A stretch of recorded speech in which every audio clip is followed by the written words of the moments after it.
2 মাসের ব্যবধানে তৃতীয়বারের মতো ভারতের হাই কমিশনারকে তলব করে প্রতিবাদ জানালো বাংলাদেশ। এবার ভারতে বসে শেখ হাসিনার বক্তব্য ও বিবৃতি দেওয়ার ঘটনায় বৃহস্পতিবার নয়াদিল্লির প্রতিনিধিকে তলব করে পররাষ্ট্র মন্ত্রণালয়। বিকেলে গণমাধ্যমে পররাষ্ট্র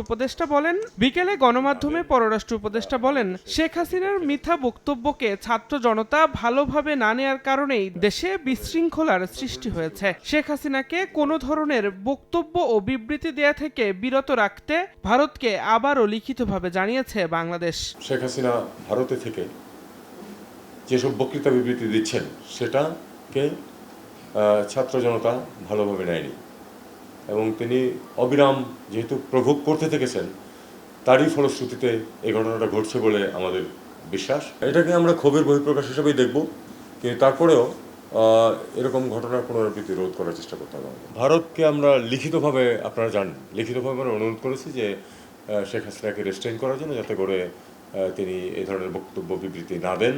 এদিকে চলতি বছর এপ্রিলে দেশে আসছেন পাকিস্তানের পররাষ্ট্রমন্ত্রী ইসহাক দার। সামনের দিনে একটি স্বাভাবিক সম্পর্ক করার বিষয়ে দুই দেশ আলোচনা করবে বলে জানান পররাষ্ট্র উপদেষ্টা। তবে আলোচনায় থাকবে 53 বছরের অমীমাংসিত ইস্যু। দিন মোহাম্মদ সাব্বির, সময় সংবাদ, ঢাকা।